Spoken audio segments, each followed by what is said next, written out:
మన ప్రతి ఆదివారము కూడా 4 ఆరాధనలు ఈ స్థలంలోనే జరుగుతాయి. మొదటి ఆరాధన 6 గంటలకి, ఏమండి, రెండో ఆరాధన 8:30 మూడో ఆరాధన 11 గంటలకు, 4వ ఆరాధన ఎన్నింటికండి? 7 గంటలకు 4వ ఆరాధన. ఈ 4 ఆరాధనలు కూడా ఈ స్థలములోనే దేవుడు ఏర్పాటు చేశాడు. కాబట్టి ప్రతి ఒక్కరూ కూడా, ఏమండి, వీటన్నిటిని కూడా జ్ఞాపకం ఉంచుకొని ప్రభు సన్నిధికి రావాలని మీ అందరికి కూడా తెలియపరుస్తున్నాం. అదే విధముగా మరి మూడవ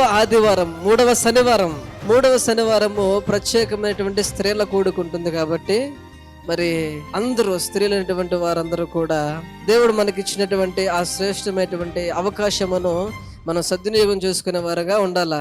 ఎప్పుడండి? 3వ శనివారము సాయంకాలం 7 గంటలకు స్త్రీల కూడుకుంటుంది. మరి మీరందరూ కూడా ఆ దినమున, ఏమండి, సాధ్యమైనంత వరకు రావటం చూడండి. అదే విధముగా ఇంకా రెండవ శనివారం ఏముంటుంది? మనకి ఉపవాస కూడిక ఉంటుంది. మరి దానిని కూడా మీరు జ్ఞాపకంలో ఉంచుకొని ఆ దినమున దేవుని సన్నిధికి వచ్చినట్లయితే రెండవ శనివారము